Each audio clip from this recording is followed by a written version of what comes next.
Subscribe now and press the bell icon. Never miss an update. Good morning. तो चलिए आज आप लोगों का 19 पार्ट है और कल 20 यानी सोशल साइंस का लास्ट पार्ट रहेगा टर्म 2 का। इसके बाद आप सभी इसी 1 से लेकर 20 तक जितने पार्ट दिए गए हैं वो सारे पार्टों को रिवाइज कर लीजिएगा। जो लोग को समझ में नहीं आएगा वो रिवाइज कर लीजिएगा ताकि आपको एग्जाम में अच्छा नंबर ला सके, क्योंकि ज़्यादा चांस है, बहुत गारंटी के साथ हम बोलते हैं कि यही सब एग्जाम में आप सभी को आएगा। एग्जाम भी नज़दीक है, आपका पढ़ाई भी अच्छे से करना होगा ताकि एग्जाम में अच्छा नंबर ला सके। तो आज 19 है और हम आप सभी को बोले थे कि 20 तक ही हम बताएंगे और 20 में ही सारे चीज़ों को बता देंगे। इसके बाद कल जब खत्म हो जाएगा 20 पार्ट तो मैं प्रयास करूंगा आप सभी को हिंदी बताने के लिए, जो यूट्यूब पे देख रहे हैं उन सभी को, और हिंदी भी कुछ हम आप लोगों को बता देंगे ताकि आप एग्जाम में अच्छा नंबर ला सके। तो चलिए आइए, आज 19 है, कल 20 है, कल पार्ट 20 चलेगा। तो आज 19 में चलिए हम आप लोगों को बताते हैं जो 5 नंबर का क्वेश्चन आने वाला है उस हिसाब से। चलिए क्वेश्चन क्या है आप सभी ध्यान से सुनिएगा और समझने का प्रयास कीजिएगा। नहीं समझ में आता है आप डायरेक्ट क्वेश्चन कर सकते हैं। आइए देखिए, लोकतंत्र किस प्रकार सामाजिक विविधताओं में सामंजस्य स्थापित करता है। यानी कह रहा है कि लोकतंत्र का मतलब आप लोग सभी जानते होंगे कि लोकतंत्र मतलब आजादी। हमारा देश में लोकतंत्र का मतलब सभी चीज को हक जनता को, नागरिक को मिलता है, ठीक है, क्योंकि लोकतंत्र में ही जनता का शासन होता है, जनता चुनाव करती है, सारा चीज जनता करती है। देखिए सामाजिक विविधताएं मतलब हर देश में सभी लोग जानते होंगे कि अलग अलग जात के लोग, अलग अलग धर्म के लोग, अलग अलग लिंग, है ना, सभी लोग रहते हैं। इसी चीज को सामंजस्य स्थापित करना सबसे बड़ा समस्या होता है। तो सामंजस्य बैठाना, स्थापित करना हमारे लोकतंत्र में, किसी भी लोकतंत्र में बहुत परेशानी होता है क्योंकि सबके अधिकार होता है, जनता का शासन होता है। लेकिन जनता का जब शासन होता है तो जनता, देश में हर व्यक्ति, हर धर्म के लोग, हर जाति के लोग रहते हैं, उनके एक साथ चलना, एक साथ बैठना, एक साथ खिलाना, एक साथ हर काम करना, सामान्य लाना, ये सबसे लोकतंत्र में समस्या होती है। चलिए आइए क्या लिखा हुआ है। अधिकतर देशों में सामाजिक विविधता मौजूद होती है। सबसे अधिकतर मतलब ज्यादा होता है। ज्यादा देशों में आप देखिएगा कि सामाजिक विविधता मौजूद होती है। हर समाज में अलग अलग प्रकार के लोग रहते हैं और कहीं कहीं पर भी मिलजुल कर भी रहते हैं, बहुत अच्छे ढंग से रहते हैं। आपको पता नहीं चलेगा कौन सा जाति का है, कौन सा भाषा का लोग है, कौन सा लिंग है। लेकिन कहीं कहीं भी बहुत परेशानी होता है जिससे इन लोगों को एक साथ उस देश में एक साथ लाना बहुत मुश्किल होती है। जैसे हम आप लोगों को बताएं, श्रीलंका की कहानी बताए हैं, वियतनाम की भी कहानी बताए ना, तो उसी टाइप पे है। चलिए, हर एक समाज में कई प्रकार की विविधताएं होती है। हर एक समाज में कई प्रकार की विविधताएं होती है। विविधताएं मतलब हर भाषा बोलने वाला हर समाज में रहता है, हर जाति के लोग रहते हैं, ये अलग प्रकार के लोग जाति होती है। जैसे कि धर्म हो गया, धर्म जानते हैं आप लोग, अनेक प्रकार के धर्म। जैसे हमारे भारत देश है तो भारत देश में अनेक प्रकार के धर्म है। पर जातियां हो गया, जाति हो गया, लिंग हो गया, है ना, संस्कृति हो गया इत्यादि। ये सारे चीज बहुत सारा समाज, देश को बैठाना, सभी लोग को एक साथ चलना बहुत मुश्किल होता है। लेकिन लोकतंत्र में ये प्रयास किया जाता है कि सभी लोग मिलजुल कर रहे, और बहुत सा लोकतंत्र में मिलजुल कर भी रहते हैं, कोई दिक्कत किसी को नहीं होता है, क्योंकि लोकतंत्र मतलब आजादी, सभी को एक साथ चलने को कहा जाता है। और देखिए हमारे देश में वोट देने का एक ही अधिकार, कोई जाति हो, कोई धर्म हो, कोई मतलब नहीं है। या अनेक प्रकार की चीजों में इसको एक साथ चलने का प्रयास लोकतंत्र करती है कि सभी लोग मिलजुल कर रहे, मिलजुल कर काम करें, मिलजुल कर चले, मिलजुल कर हर चीजों को काम करें। देखिए होंगे कि कोई अफसरी विभाग में पुलिस हो तो कोई जाति लिंग से मतलब नहीं है, सभी एक साथ है, कोई भी हो उससे मतलब नहीं है। तो ये समाज बैठाने का स्थापित करती है। लोकतंत्र अपने सभी नागरिकों को समान अधिकार प्रदान करती है ना, कोई भेदभाव नहीं होता है। लोकतंत्र में जितने नागरिक हो या कोई भी जाति का हो, कोई भी धर्म का हो, कोई भी भाषा का हो, है ना, कोई भेदभाव नहीं करता है, ठीक है, यहाँ समझ में आ गया। अधिकतर प्रदान करता है, कोई भेदभाव नहीं करता है। और देखिएगा संविधान के अनुसार किसी भी व्यक्ति के साथ लिंग, धर्म, जाति संस्कृति के आधार पर कोई भेदभाव नहीं करता है। आप लोकतंत्र देश में कोई भी नागरिक हो, वो लिंग से लड़की हो या लड़का, जाति कोई भी जाति का हो, धर्म कोई भी धर्म का हो, संस्कृति उसका कोई भी चलन उलन हो, भाषा कोई अलग अलग भाषा हो, ये सारी चीज है, उसमें कोई मतलब नहीं होता है। संविधान में ये लिखा हुआ है कि इसमें कोई भेदभाव नहीं है, सबको समान मिलता है, सबका अधिकार उतना ही है जितना किसी दूसरे लिंग का है, किसी दूसरे जाति का है, किसी दूसरे धर्म का है, किसी दूसरे भाषाई का है, या कोई भी संस्कृति, कोई भी अपना रीति रिवाज, कोई भी अपना संस्कार रखता हो, उससे कोई मतलब नहीं है। सभी को अधिकार समान है, कोई दिक्कत। इस प्रकार लोकतंत्र अपने सभी नागरिकों को समान अधिकार प्रदान करता है तथा देश के सामाजिक विविधताओं को भी समायोजित करता है।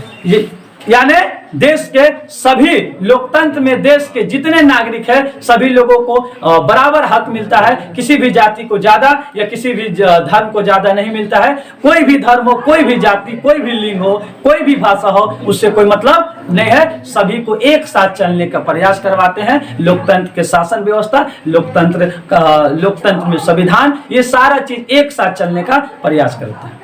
तो ये आपका है लोकतंत्र किस प्रकार सामाजिक विविधताओं को स्थापित करता है, संयोजित करता है ना, आपका समाज स्थापित करता है, ये चीज है। तो देश में लोकतंत्र में सभी लोगों को कोई भी संविधान में किसी को अलग अलग दर्जा नहीं दिया गया है, सबको समान दर्जा हुआ है किसी भी तरीका से, और सबका लोकतंत्र में सबका समान अधिकार है, किसी को कम और किसी को बेसी, कोई दिक्कत किसी को, समझ में गया ना। दूसरा है क्या कि कर्नल लॉ समाप्त करने के बारे में ब्रिटिश सरकार के फैसले के प्रभावों को व्याख्या कीजिए। यानी ब्रिटिश कर्नल लॉ जब समाप्त हो गया था तो ब्रिटिश शासन व्यवस्था को क्या परेशानी हुआ था, क्या चीज हुआ था, उसके बारे में बताना है। तो याद रखिए कि कर्नल लॉ हम आप लोग को बता दिए थे कि ब्रिटेन में कर्नल लॉ लगा दिया गया था, जो कि दूसरे देश से अपने देशों में कोई भी माल नहीं बेच ला सकता है, उसी को ना कर्नल लॉ लगाया गया था, नहीं ला सकते हैं। लेकिन जब कर्नल लॉ को समाप्त कर दिया गया है ना, यानी आप अपने ब्रिटेन मतलब देश में सामान बेच सकते हैं, तब वहां की समस्याओं को क्या हुआ, वहां के लोगों को क्या हुआ, क्या परेशानी होने लगा, ध्यान दीजिएगा। कर्नल लॉ समाप्ति के बाद कम कीमत पर खदान का आयात किए जाने लगा। यानी जैसे ही कर्नल लॉ समाप्त हो गया तो जो दूसरे देश से ब्रिटेन में आयात, आप लोग को हम बार बार बताए हैं, निर्यात मतलब कहीं दूसरे जगह भेजना, आयात मतलब आना। तो ब्रिटेन में जब कर्नल लॉ को समाप्त कर दिया गया, यानी कोई भी सामान ब्रिटेन में जाकर बेच सकता है, तो कम कीमत में बेचने लगा। क्या हुआ, कम कीमत में मिलने लगा। पहले तो आयात बंद था, यानी ब्रिटेन में जाकर नहीं बेच सकते हैं, लेकिन जैसे ही कर्नल लॉ समाप्त हो गया, कानून को रद्द कर दिया गया, तो अब तो ब्रिटेन में जाकर सामान बेच सकते हैं। ठीक है, तो जैसे ही बेचने लगे तो कर्नल लॉ जैसे ही समाप्त हुआ तो कम कीमत पर खदान आने लगा। क्या होने लगा, ब्रिटेन में कम कीमत पर ही दूसरे देश के लोग जाकर बेचने लगे। विदेशों में आयातित खदान ब्रिटेन में पैदा होने वाले खदानों से बहुत सस्ते थे। यानी जो चीज ब्रिटेन में जो पैदा होता था उससे बहुत ज्यादा सस्ता विदेश से मिल जाता था। जैसे अभी देखिए ना, चीन से बहुत सा चीज, कलमे देखिए या मोबाइलें देखिए, ये अनेक चीज देखिए, भारत से सबसे ज्यादा सस्ता रहता है कि नहीं रहता है, रहता है ना। तो उसी तरीका से और देशों में, कौन देशों में, और देशों से ब्रिटेन में महंगा था और देशों में सस्ता मिलता था। तो आप बताइए कि सस्ता लोग खरीदेंगे कि महंगा खरीदेंगे, सस्ता खरीदेंगे। तो दूसरे देश से जब आ जा रहा है,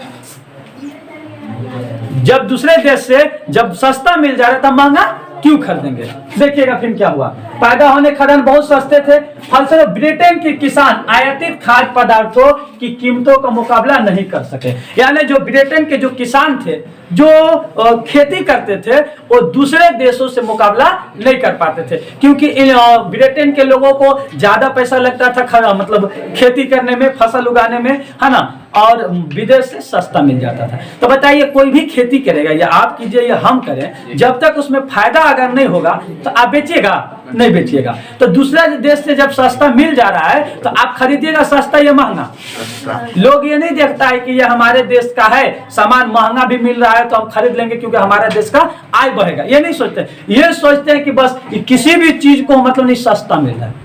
अगर आपका चाचा कोई कॉपी किताब दुकान खोल देना अगर वो कोई गैर दूसरा आदमी अगर आकर खोल दे, है ना, तो अगर 5 रुपये 4 रुपये कॉपी बनाने में अगर आपका चाचा का लगा है तो 5 रुपये में बेचेंगे, लेकिन अगला अगर कोई किसी तरीका से 2 रुपया बनाने में लगा है 3 रुपये में बेचेंगे, तो आप चाचा को भूल जाइएगा, है ना, कहिएगा कि चाचा जगह पर हमको 3 रुपये वाला मिल रहा है तो हम 3 रुपये खरीदेंगे। यानी कहने का मकसद है ब्रिटेन में सस्ता, ब्रिटेन के लोग किसान जो थे वो महंगा उनको बनाने में लग जाता था, और जो दूसरे देश से आता था वहां पे सस्ता आता था, जिसकी वजह से किसान लोग बर्बाद हो गए थे, किसान लोगों को खरीद नहीं रहे, ठीक ना, जिससे उनकी स्थिति दयनीय हो गई थी। धीरे धीरे किसानों ने खेती बंद कर दी। अब धीरे धीरे क्या कर दिया कि किसान ने खेती बंद कर दिया। अब कोई फायदे नहीं हो रहा है, दूसरे देश से आ जा रहा है सस्ता, हमारा चीज को खरीद नहीं रहा है, तो हम तो बेकार हो गए ना, तो बना के क्या करेंगे, कुछ तो करेंगे नहीं, कोई फायदा तो नहीं होगा ना। तो इसलिए लोग क्या किया कि खेती करना बंद कर दिया, और जब खेती करना बंद कर दिया तो हजारों लोग क्या हो गए, बेरोजगार हो गए। बेरोजगार के बारे में बताया, जब किसी भी काम को करना चाहता हो, काम ना मिलता, वो बेरोजगार हो गया। अब खेती पहले करते, खेती करने से हमको फायदे नहीं है, इसको नुकसान चल रहा है, तब उस खेती को काहे करेंगे।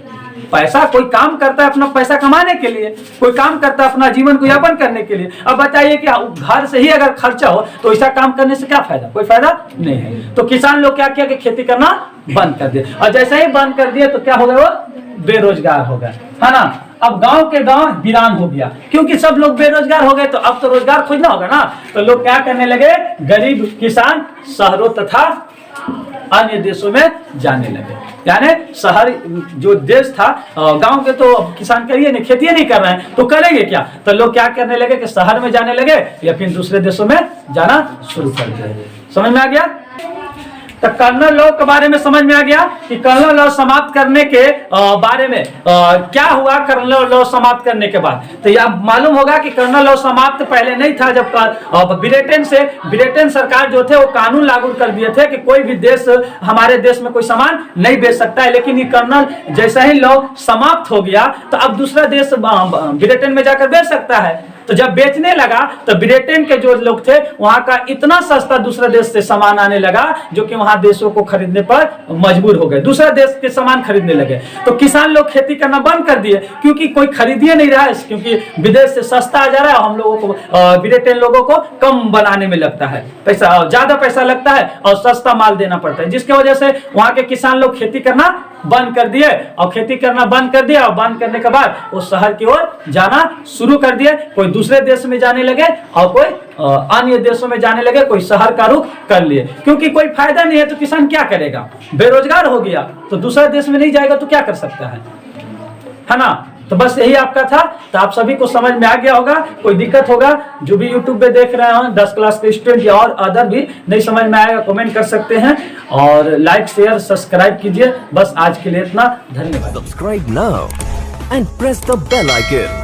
Never miss an update.